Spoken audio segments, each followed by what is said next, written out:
1000 श्री चिंतामणि पार्श्वनाथ भगवान की, परम पूज्य आचार्य श्री आदि सागर जी महाराज की, परम पूज्य आचार्य श्री शांति सागर जी महाराज की, परम पूज्य प्रथम गणनियारिका रत्न श्री 105 विजयमती माता जी की, जबल उत्तम मार्दव धर्म की जय।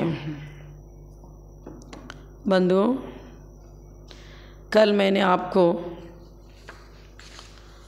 उत्तम क्षमा के विषय में बताया था।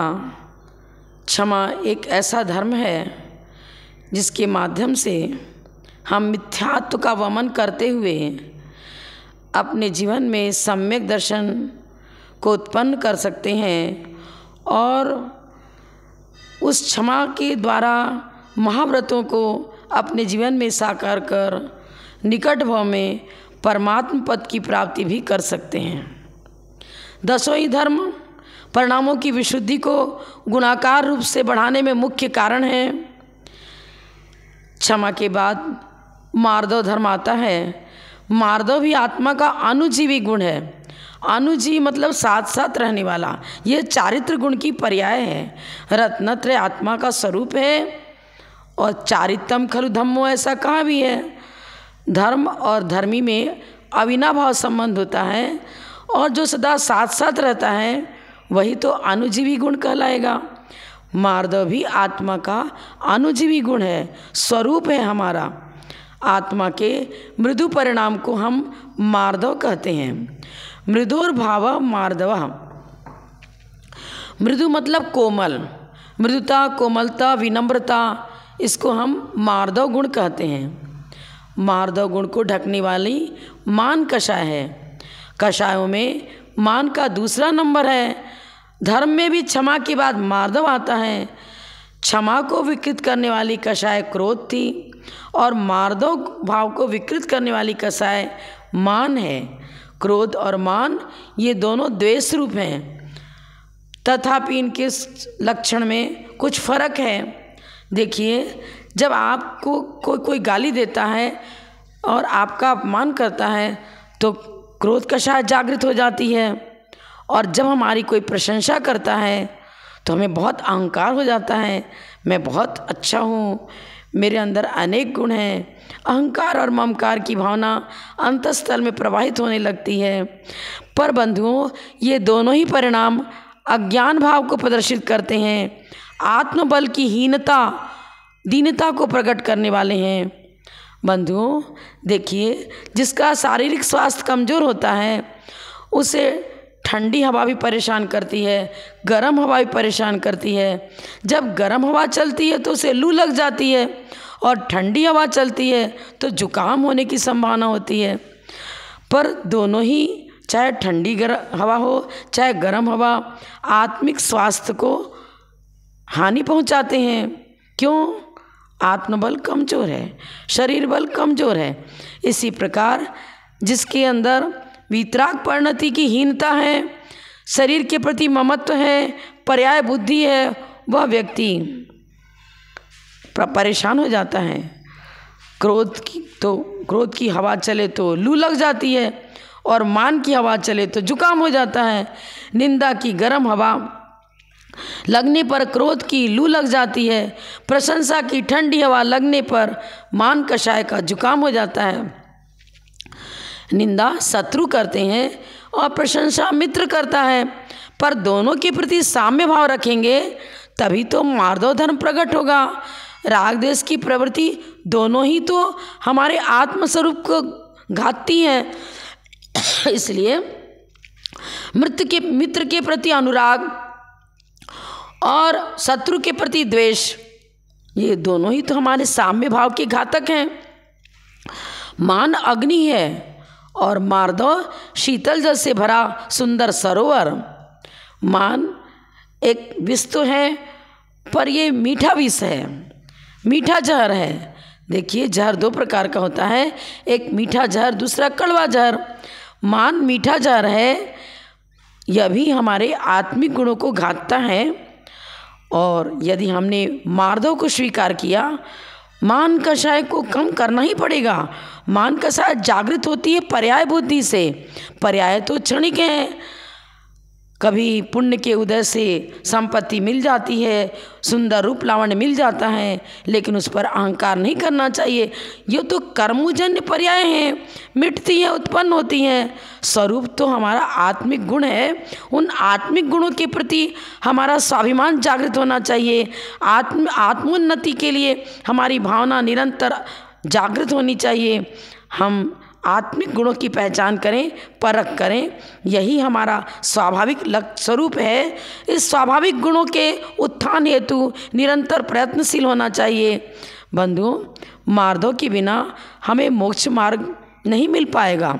इसलिए परिणामों में मृदुता, कोमलता का होना बहुत ज़रूरी है। मोटर गाड़ी कोई लाए आप, उसमें पेट्रोल भी है, इंजन भी सही है, ड्राइवर भी अनुभवी है, पर यदि आपने गाड़ी के स्विच का संबंध बैटरी से नहीं किया तो प्रयत्न करने पर भी गाड़ी नहीं चलेगी। ठीक इसी प्रकार धार्मिक क्रियाओं को तो आप विधिवत करते रहो, लेकिन मार्दवता, अंदर परिणाम में मृदुता, कोमलता नहीं है तो यह जीवन रूपी गाड़ी मोक्ष मार्ग पर अग्रसर नहीं हो पाएगी। आज हमारी दशा विपरीत हो रही है। हम सुशिक्षित होकर के भी मार्दव की ओर ध्यान नहीं देते। आत्मिक गुणों का अवलोकन, निरीक्षण, परीक्षण में हमारा उपयोग ही नहीं होता। किसी ने अच्छा सम्मान करके आपको मान पत्र दे दिया तो आप बड़े प्रसन्न होते हो, घरों में उसको फ्रेम करा करके अच्छी तरह लगाते हो। पर मैं पूछती हूँ कि क्रोध पत्र क्यों नहीं लगाते? क्रोध पत्र कोई किसी को देता भी नहीं और कोई लगाता भी नहीं। मान पत्र को पढ़ करके बड़ी शान से आप उसको लगाते हो, बड़े प्यार से घरों में उसको सजा कर रखते हो, पर मान के कारण से क्या होता है? पतन की हो जाता है। देखिए, हमारे गुरुओं ने कहा है, हम ज्येष्ठता श्रेष्ठता तो चाहते हैं, पर गुणों के बिना न ज्येष्ठता आती है न श्रेष्ठता आती है। क्या कहा गुरुओं ने? नहीं ज्येष्ठस्य ज्येष्ठत्वम गुणैर्ज्येष्ठत्वम उच्यते, केतकी गुरुपत्रेभ्यो लघुपत्रस्य गौरवम। नहीं ज्येष्ठस्य ज्येष्ठत्वम, हम बहुत बड़े हैं, हम बहुत बड़े हैं, इस प्रकार निरंतर हमारे परिणाम बने रहते हैं, पर ऐसे ज्येष्ठता और श्रेष्ठता प्राप्त नहीं होती। यदि आपके अंदर श्रेष्ठ गुणों का संचार है, आप रत्नत्रय की साधना में निरंतर अग्रसर हो, आत्मिक गुणों के उत्थान में आपकी निरंतर प्रयास चलता रहता है, तो उन आत्मिक गुणों से वो ज्येष्ठता प्राप्त होती है जो तीर्थंकरों को प्राप्त हुई। स्थायी ज्येष्ठता और श्रेष्ठता तो गुणों के बिना प्राप्त होती नहीं।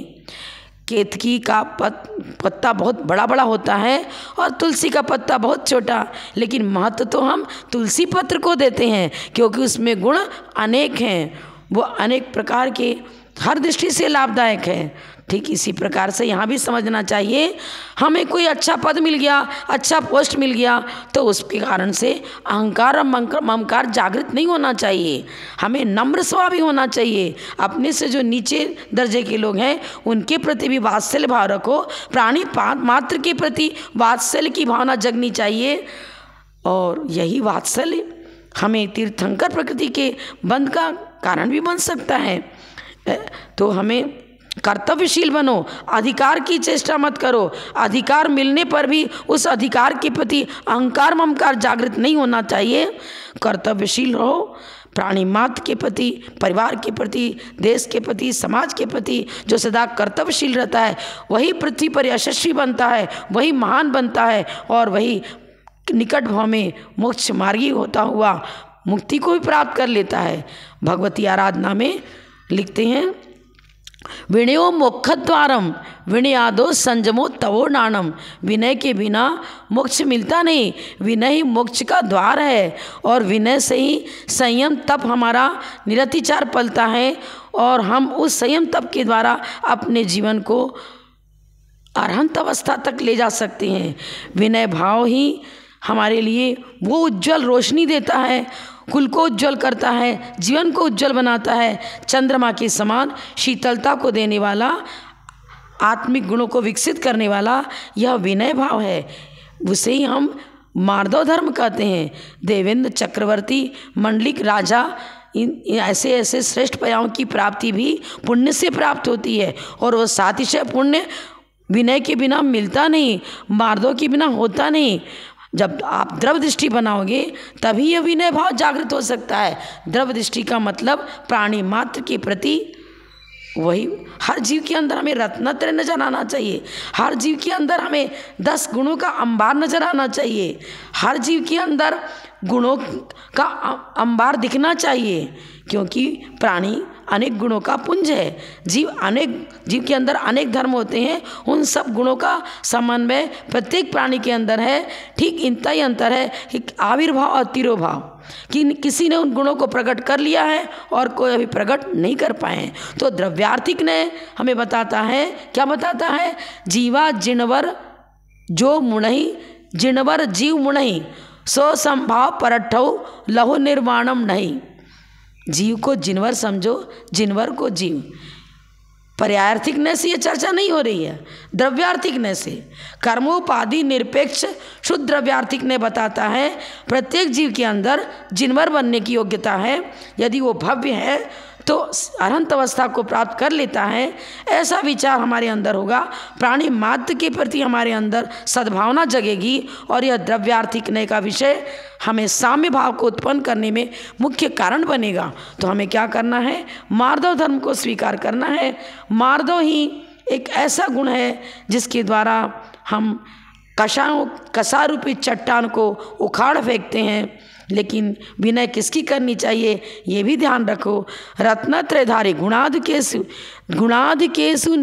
निश्चय वृत्ति विनय, जो रत्नत्रयधारी हैं उनका उस रूप में विनय करना जो सम्यक दृष्टि असहित सम्यक दृष्टि है, उसका उसी रूप में विनय करोगे। साधर्मी भाई का साधर्मीवत भाईवत, गुरुओं का गुरुवत, और प्राणी मात्र के प्रति कल्याणमस्तु।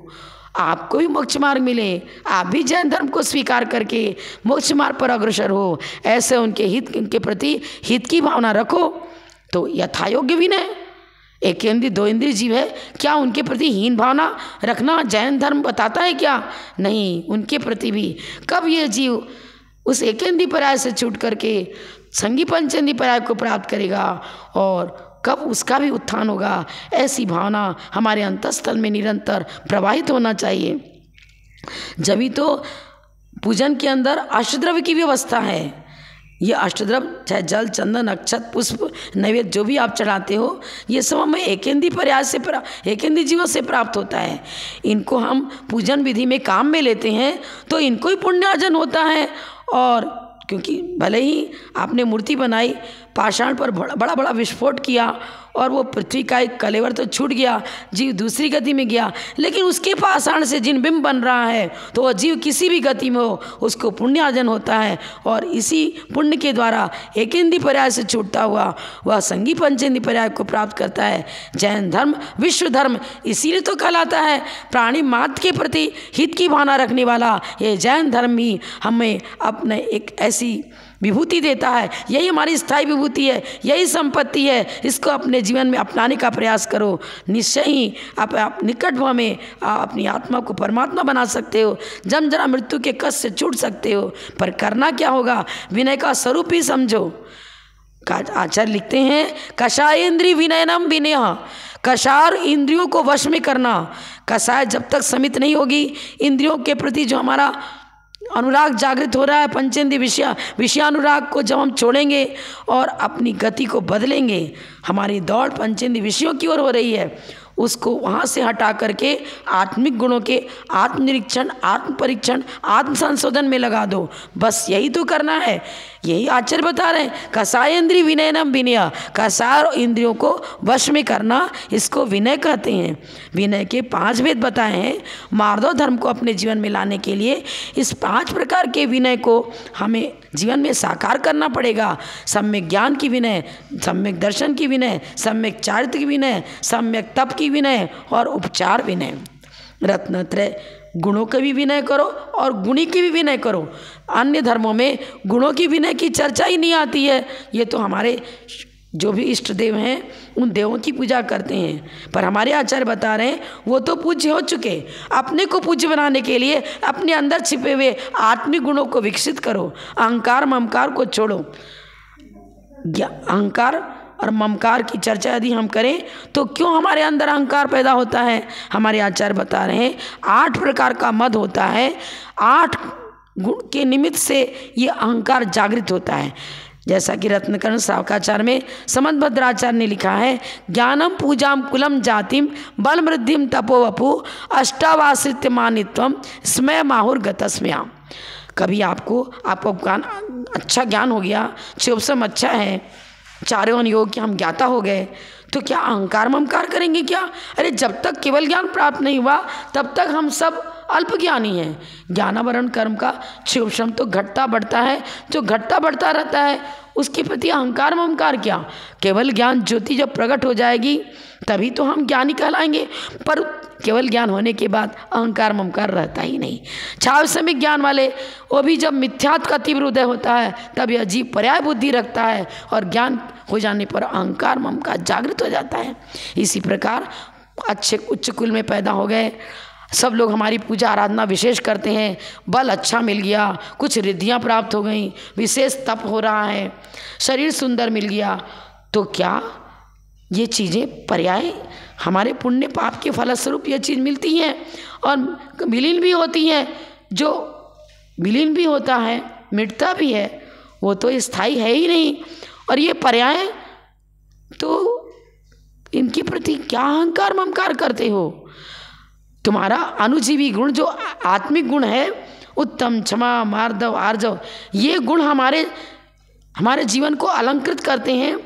इसी से स्थायी कीर्ति प्राप्त होती है, इसी से स्थायी महानता मिलती है, यही महापुरुषों का विशेष चिन्ह है। इसके प्रति गौरव होना चाहिए, इससे हमारा जीवन गौरवान्वित होता है। ये छावसमिक ज्ञान, ये ख्याति पूजा लाभ की भावना तो हमें पतन की ओर ले जाएगी। कभी भी इसको प्राप्त करके अहंकार और ममकार नहीं करना चाहिए। रत्नकर्ण शावकाचार्य में भी इसी चीज़ की चर्चा की, जैसा कि मैंने आपको बताया। तो हमारे आचार्य बता रहे हैं, देखो मान तो विष है, भले ही मीठा हो, अहंकार में बोझ होता है, भारीपन होता है, जीवन पतन की ओर जाता है। जीवन को समुज्ज्वल बनाने के लिए मार्दव धर्म की आवश्यकता है। जब तक देखिए रावण ने क्या किया था, अहंकार ममकार किया, शक्तिशाली बहुत था, गुण भी इसमें अनेक थे, पर सारे गुण धूमिल हो गए अहंकार के कारण से और नरक आयु का बंद हो गया।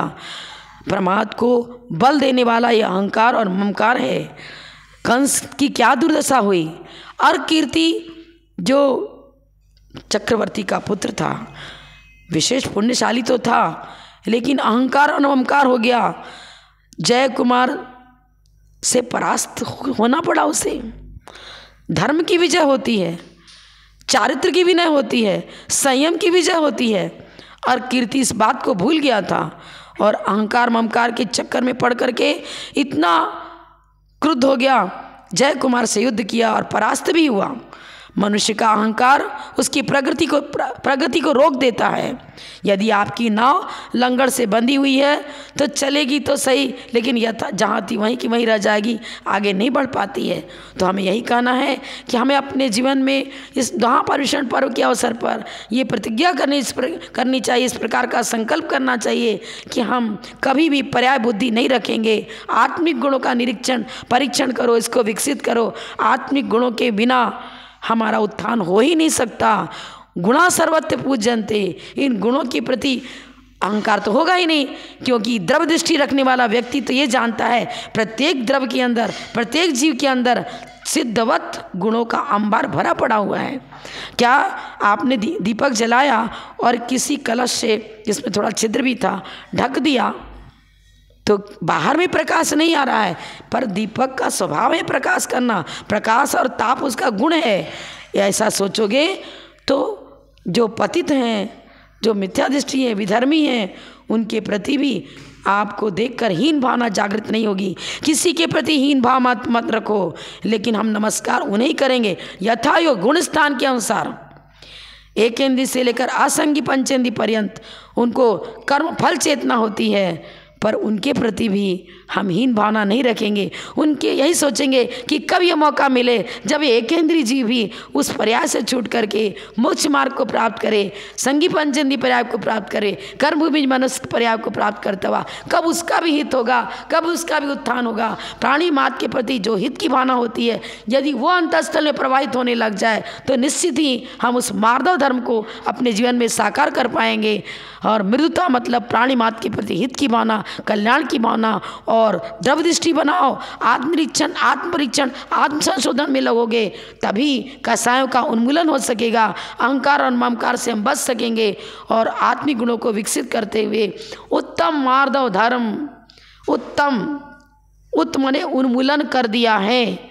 तम मने मोहांधकार को जिन्होंने मिथ्यात्व और मोह का वमन करने के बाद ये मार्दव धर्म प्रारंभ होता है। चौथे गुण स्थान से मार्दव धर्म का प्रारंभ हुआ, लेकिन इसकी पूर्णता तो अरहंत अवस्था में होती है। महामुनिराज जो मुनिराज हैं छठे गुण स्थान में, जिनको संजन कसा है, वहाँ से उत्तम मार्दव धर्म होगा।